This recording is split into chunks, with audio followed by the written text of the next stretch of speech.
नमस्कार, knocking-news.com में आपका स्वागत है। मैं हूं गिरिजेश वशिष्ठ। आज हम बात करेंगे घोटाले की।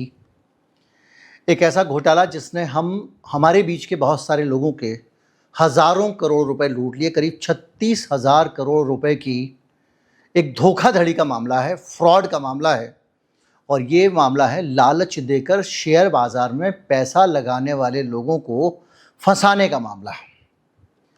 फंसाने का तरीका भी मैं आपको सरल तरीके से समझाऊंगा, लेकिन उससे भी ज़्यादा अहम है इस देश की संस्थाओं के बारे में जानना। हमारे देश का security and exchange board SEBI किस तरह से लापरवाही से काम कर रहा है। इस देश के लोगों के हज़ारों करोड़ रुपए, लाखों करोड़ रुपए जिस स्टॉक ट्रेडिंग में यहाँ से वहाँ होते हैं, उसको लेकर किस तरह से इस देश की संस्थाओं का रवैया एक तरह से लापरवाही भरा है।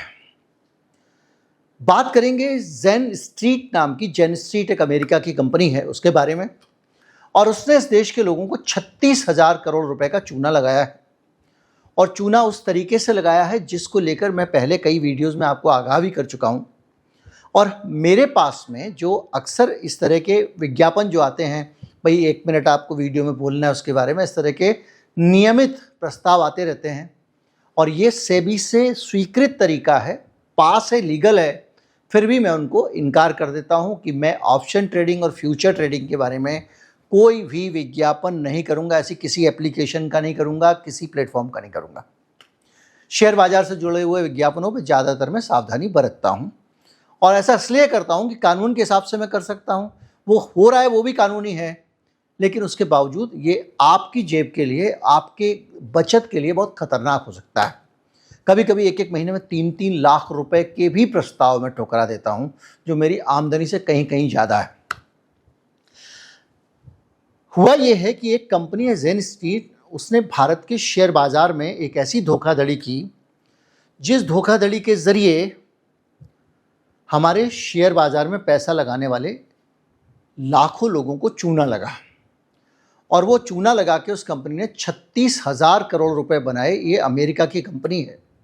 इसने भारत में 3 या 4 कंपनियां खोली। एक तो अमेरिका की मेन कंपनी है, भारत में 3 खोली। और ये कंपनी आई फॉरेन पोर्टफोलियो इन्वेस्टर के तौर पे। अब फॉरेन पोर्टफोलियो इन्वेस्टर ये होता है विदेशी आदमी जो इकट्ठा पैसा कहीं कहीं लगाता है।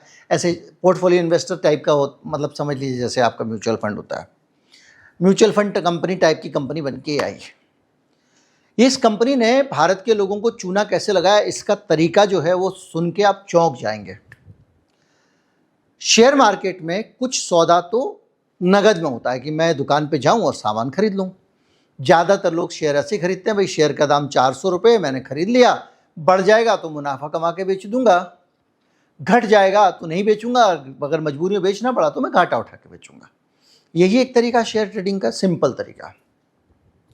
लेकिन क्या होता है कि मुझे अगर ये पता है कि आने वाले समय में अगर चीनी का दाम 4 रुपए किलो बढ़ने वाला है और मेरे पास में पैसे नहीं है कि मैं 40 बोरी चीनी खरीद सकूं, तो मैं दुकानदार को कहूंगा कि भाई मैं तुमसे वादा करता हूं कि मैं 2 महीने बाद तुमसे 40 बोरी चीनी खरीद लूंगा और इस दाम पे खरीद लूंगा। अगर मेरा अनुमान है कि आने वाले समय में चीनी जो है वो 40 रुपए किलो की जगह 60 रुपए किलो हो जाएगी, तो मैं उसको बोलूँगा कि भाई मैं तुझसे 50 रुपए किलो में खरीद लूँगा। आज तो दाम 40 का ही है, मैं तुझसे 50 रुपए किलो में खरीद लूँगा, लेकिन 3 महीने बाद खरीदूँगा और 3 महीने बाद तू मुझे दे दियो। ठीक है भाई। उसके बदले में मैं उसको कुछ पैसे एडवांस दूंगा और दूसरा 10% एडवांस दे दिया। दूसरा वो कहता है थोड़ा प्रीमियम भी तो दो, क्योंकि मैं भविष्य के लिए रिस्क ले रहा हूँ, तो मैं उसको थोड़ा सा प्रीमियम भी देता हूं। ये एक तरीका होता है जिसको कहते हैं फ्यूचर ट्रेडिंग। लेकिन एक फ्यूचर ट्रेडिंग में एक चीज और जुड़ जाती है जिसको कहते हैं ऑप्शन ट्रेडिंग। वो क्या होती है, मैं इस आदमी को प्रीमियम तो दे रहा हूं, लेकिन इसको मैं एक बात कह रहा हूं कि 3 महीने बाद बॉस अगर मैं खरीदा तो मैं तो उससे 400 का 300 के रेट में खरीदूंगा। अगर नहीं खरीदा इस चीनी को तो मैं तेरे को जो प्रीमियम दे रहा हूं अलग से, वो तेरा जब्त हो जाएगा, वो तेरा मुनाफा हो गया। शेयर तो तेरे पास ही रहे। तो ऑप्शन में क्या है, मेरे पास ये विकल्प है कि मैं भविष्य में उसको खरीदूं या नहीं खरीदूं। और इसी तरह से इसमें दो रास्ते होते हैं, एक तो भविष्य में खरीदने का और एक भविष्य में बेचने का।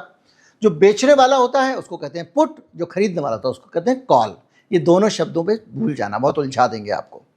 तो क्या करते हैं कि मैंने उसको कहा कि भैया अब मैंने देखिए 100 रुपये में कितने का माल खरीद लिया, मुनाफा कमाऊंगा मैं 10 गुना पैसा लगाने का। मान लीजिए चीनी की 10 बोरी के पैसे मैं 1 बोरी पैसे देके बुक कर रहा हूं, तो उस देश में जो भी मुनाफा दाम बढ़ेगा चीनी का, वो मैंने 10 बोरी आज खरीद लूं, तब जो कमाऊंगा वो मैं 1 बोरी के 10-10% एडवांस देके खरीद ले रहा हूं। समझ रहे ना कि 1 बोरी के पैसे से 10-10% देके एडवांस बुक कर दिया मैंने, अब ये मेरा हो गया। तो शेयर में इसी तरह से ट्रेडिंग होती है कि आप भविष्य के लिए दाम बढ़ाते हैं। ये कंपनी क्या करती थी, आप सोचिए, ये कंपनी क्या करती थी कि जो आधा दिन होता था शेयर मार्केट का, दोपहर तक 11:45 बजे के आसपास तक, तब तक क्या करती थी, शेयर के दाम बढ़ा देती थी। कैसे बढ़ाती थी, इसको पता था ये पर्टिकुलर जगह है जहां पे मैं कम पैसा बढ़ा के लगा के भी दाम बढ़ा सकता हूं, तो ये धड़ाधड़ खरीदारी करना शुरू कर देते थे। ज़्यादातर शेयर्स को टारगेट करते थे निफ्टी 50 के या बैंक निफ्टी वाले। ये समझ लीजिए कि नेशनल स्टॉक एक्सचेंज के जो बैंक के शेयर हैं उनको मिला के एक इंडेक्स बना देते हैं वो, जिनसे ये पता चलता है जैसे सेंसेक्स है वो सेंसिटिव इंडेक्स है, तो इंडेक्स बन जाते हैं। ये इंडेक्स मतलब एक लिस्ट है, ये शेयर है, तो आपने निफ्टी 50 खरीदा तो उन सारे शेयर आपने खरीद लिए, सारे बेच दिए, उसके शेयरों को टारगेट करते थे।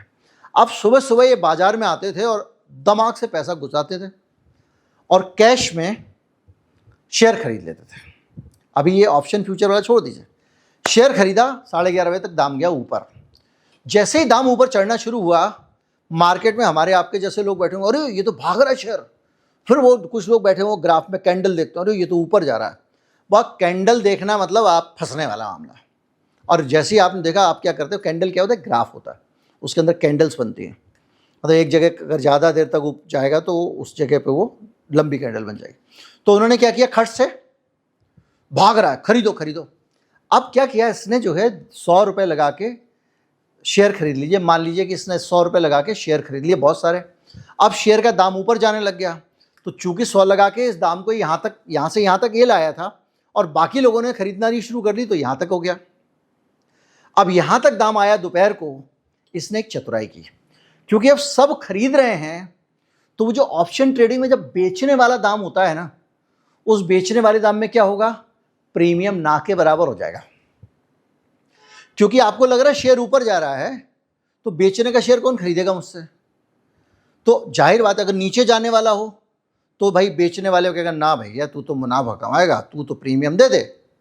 अभी तो ये लग रहा है तू घाटा उठाने का सौदा करने जा रहा है, रिस्क ले रहा है, तो भाई प्रीमियम दे। तो जितने का शेयर था करीब करीब उतने में ही सौदा कर लेते हैं। मतलब 10 रुपये का शेयर था, इन्होंने अपना खरीदारी करके उस शेयर को बनाया 30 का, जनता ने बना दिया 40 का। अब ये दूसरे से सौदा कर रहे हैं, देख भाई मैं तेरा शेयर तेरे को वापस कर दूंगा, और तेरे से शेयर अगर उस समय मैंने खरीदा तो मैं जो रेट का था 10 रुपये आज रेट था 10 में ले लूँगा। वो कह रहा है थोड़ा बहुत प्रीमियम लगा के ले लो भाई, क्योंकि ये कोई घाटे में तो खरीदने वाला नहीं है, ये तो ऊपर जा रहा है, तू तो जो भी मुझे पैसे देगा मेरे ही होंगे, कोई मार्केट तो गिर रहा है। तो जो गिरने पे, जो मैंने कहा था ना पुट, जब आप मार्केट में बेचने का सौदा पहले से तय करते हो तो वो कहलाता है पुट। तो इन्होंने बेचने का सौदा, ऊपर जाते शेयर का बेचने का सौदा पहले से तय कर लिया, तो जाहिर बात है उसका दाम सस्ता होने वाला है। तो जो 400 वाली चीनी थी मान लीजिए, वो मुझे मालूम है कि जाके 200 की हो जाएगी, तो मैं उसको बोलूँगा भाई 300 के पैसे मैं तेरे को दे दूंगा अगर चीनी गिरती है तो शाम तक के लिए, निश्चित तौर पे। तो जब मार्केट नीचे गिरने लगता है तो उसमें पुट का दाम कम हो जाता है। तो ये क्या करते थे, शेयर मार्केट को धड़ाक से ऊपर ले जाते। जब ऊपर जाके हर आदमी खरीदने लगता था, ऊंचा ऊंचा होने लगता था, तो 12 बजे के बाद में ये खट से सौदे कर लेते थे बेचने वाले, और फिर अपने जिन शेयरों से ये ऊपर ले गए थे उन शेयरों को बेच देते हैं। जैसे ही उन शेयरों को बेचते हैं, मार्केट धड़ धड़ धड़ धड़ गिरना शुरू हो जाता है। जब गिरना शुरू हो जाता है मार्केट, तो उससे वो शेयर खरीदते जाते हैं। अब दोनों तरफ से फायदा हो रहा है। आप सोचिए, उधर से वो शेयर गिरे, उससे फायदा, कुछ नुकसान हो गया, कोई बात नहीं। और जो शेयर गिरे, उन शेयर को मैंने अभी तुझसे 200 रुपये में ले लिया भैया, ठीक है। अब यहां पे आती है वो वाली ट्रेडिंग जो कौन, हिंडनबर्ग करता था, कि 200 रुपये में ले लिया, शॉर्ट सेलिंग जिसको कहते हैं, और आपसे कह दिया कि भैया 200 रुपये का ले लिया है, कल तेरे को मैं जो है इतने रुपए का दूंगा, तय कर लिया। अब जैसे धड़ धड़ धड़ धड़ गिरना शुरू हुआ, इसने लोगों से फिर शेयर खरीद लिए और शेयर खरीद के जो उधार शेयर लिए थे उसको लौटा दिए और मोटा मोटा पैसा बना लिया। तो ऐसे ऊपर नीचे कर करके मार्केट को पूरे दिन ये करते रहते थे। हर दिन में करोड़ों रुपए बना रहे हैं और उन्हें पूरे मार्केट को घुमा के आर्टिफिशियली दाम बढ़ा के, आर्टिफिशियली दाम गिरा के, आर्टिफिशियली दाम बढ़ा के, आर्टिफिशियली दाम गिरा के पूरे मार्केट को ठग लिया। 36,000 करोड़। और हमारे देश का सेबी क्या कर रहा था? सो रहा था। तब सो रहा था जब राहुल गांधी ने बहुत पहले ट्वीट किया था, भैया कि ये ऑप्शन ट्रेडिंग के चक्कर में लोग बर्बाद हो जाएंगे। अक्सर ये होता है ना, शेयर मार्केट गिरा है, लोग का घर बिक गया, किसी का ये बिक गया, वो वही लोग होते हैं ऑप्शन ट्रेडिंग वाले। क्या करते हैं, उन्होंने लेके बाद में चीनी वही 400 हो जाएगी इस उम्मीद में खरीद ली। अब पैसे दे दिए 10% और फ्यूचर ट्रेडिंग, बल्कि 10% पैसे देके फ्यूचर के लिए बुक कर लिए शेयर, इसका दाम तो ऊपर जाएगा ही जाएगा। अब नहीं गया, तय तारीख पे जो आपने 10% दिया है वो तो कह रहा पूरा लाओ, 100% लाओ। पहले तो आपने एक बोरी के दाम में 10 बुक कर ली थी, लेकिन टाइम आएगा तो आपको 10 का पेमेंट करना पड़ेगा ना। अब घाटा हो रहा है, 10 का पेमेंट करना पड़ रहा है, पैसे का इंतजाम नहीं हो पा रहा है, तो आपने मकान बेचा, क्योंकि हैवी पेनल्टीज आ जाएंगी, ब्याज आ जाएंगे, उसमें लोग बर्बाद होते। तो राहुल गांधी ने जो ट्वीट किया था वो यही किया था, भैया बर्बाद हो जाएगा शेयर मार्केट। पहले से बंदे ने कहा, इन लोगों ने नहीं सुना। और जब ये कंपनी भी घोटाला कर रही थी तब भी सेबी आराम से बैठा हुआ था। मीडिया रिपोर्ट्स में जब इसका खुलासा हुआ कि ये क्या पैटर्न है, अचानक ये कंपनी, तब जाके सेबी जागी है तो एनएसई को कहती है ये करो वो करो। अब 36,000 करोड़ लेके भाग गई है, 4,000 करोड़ के आसपास भाग क्या गई है, इन्होंने उसको बैन कर दिया। उसको चिट्ठी लिख रहे हैं, जवाब दो जवाब दो, उसने कहा हम नहीं देते जवाब, अमेरिकन कंपनी है। तो अब उसके खाते सील कर दिए हैं। अब इससे आप अंदाजा लगाइए कि विदेशी कंपनियां आके देशी इन्वेस्टर्स को कितने आराम से ठग ले रही हैं। और सेम इसी तरीके से तो अडानी पे आरोप लगा था ठगने का। और जानकारों का कहना यह कि ये तो एक कंपनी है, इस पद्धति से अनगिनत कंपनियां हमारे यहाँ पे कारोबार कर रही हैं और ये शेयर मार्केट आसमान में जा रहा, शेयर मार्केट रॉकेट हो गया, भारत में प्रगति दिख रही है, प्रगति की तस्वीर दिख रही है, फला हो रहा है, ढिमका हो रहा है, जो देखते हैं ना, बहुत सेंसेक्स कितना चला गया। ये सारी चीज़ें हैं, कहीं ना कहीं ऐसी कंपनियों का भी योगदान है उसमें, उससे भी बढ़ रहे हैं। तो उम्मीद करता हूं आपको सरल तरीके से समझ में आ गया होगा कि ये कितना बड़ा घोटाला हुआ है, और कितना बड़ा घोटाला हुआ है नहीं, कितना बड़ा घोटाला शेयर बाजार में हो रहा है। अभी कुछ और कंपनियां भी जांच के दायरे में आई हैं और उन कंपनियों के भी लुढ़कने का वक्त आने वाला है। इसका मतलब आने वाले समय में शेयर मार्केट में फिर मारकाट मचने वाली है, धड़ाम धड़ाम धड़ाम होने वाला है। अब सरकार को कोई मतलब नहीं, जनता लुटती है तो लुटे, बढ़ती है तो बढ़े। सरकार को इससे मतलब सेंसेक्स ऊपर चला गया, मैं फोटो खिंचाऊंगा, मेरी सेल्फी आएगी, वाहवाही होगी, ट्रोल्स को, और मेरा जो डिपार्टमेंट है आईटी सेल, उसको तारीफ करने में, देखा इतना शेयर बढ़ा दिया हमारे सरकार ने। सरकार को इससे मतलब है, लोग मरते तो मरे। बहुत कम रिस्पॉन्सिबल पॉलिटिशियन रह गए। पॉलिटिशियंस अब ये नहीं देखते कि जनता को नुकसान हो रहा है, फायदा हो रहा है, वो देखते हैं मेरा फीत लगी कि नहीं लगी, भाई मेरा नाम ऊंचा होना चाहिए, देश का अहित होता चल जाए। और ये उसका उदाहरण है।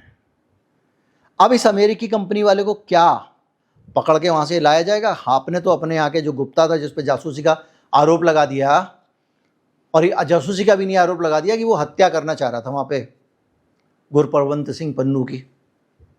इतने भर पे आपने एक रॉ के अधिकारी को हैंडओवर कर दिया। रॉ के अधिकारी के पास कितने सीक्रेट रहते हैं, क्या पूछेगी क्या नहीं पूछेगी, वहाँ की सरकार, वहाँ का सीआईए सोचे बगैर दे दिया।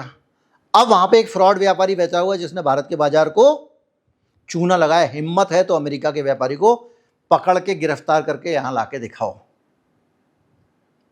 मुझे मालूम है हिम्मत तो छोड़िए, काबिलियत भी नहीं है, क्योंकि हमारे यहाँ के भागे हुओं को ही आज तक नहीं पकड़ पाए। लेकिन आप सावधान रहो भैया, शेयर मार्केट में बड़ी धांधलियाँ चल रही हैं। और ये जो पैसा आप खरीदो, ये पैसा जा रहा है उद्योगपतियों के पास। उन्होंने अपना पैसा बेच दिया, शेयर बेच दिया, और शेयर से बेच के उन्होंने अपना जो लगाना है पूंजी अपने काम धंधे में लगा ली है। बाकी जुआ चल रहा है। आप कहते रहोगे अडानी जी नंबर 1 हो गए क्योंकि अडानी जी के शेयर का दाम बढ़ गया, और कुछ नहीं हुआ, उनके कारोबार जो है चल रहे हैं, और उसको बड़े हुए शेयर को वो गिरवी रख रख के पैसे को जुगाड़ सकें तो जुगाड़ लेते हैं, और जब उनको गिरवी रखना हो, पैसे बनाने हो, तो वो दाम चढ़ा लेते हैं। इसके वो एक्सपर्ट सारे के सारे हैं। तो इसलिए ये शेयर मार्केट हमारी आपकी बचत लगाने की जगह नहीं है। उम्मीद करता हूँ वीडियो आपको अच्छा लगा होगा। अच्छा लगा हो तो ज़्यादा से ज़्यादा लोगों तक पहुँचाएँ, चैनल को सब्सक्राइब कर लें। नमस्कार, जय हिंद।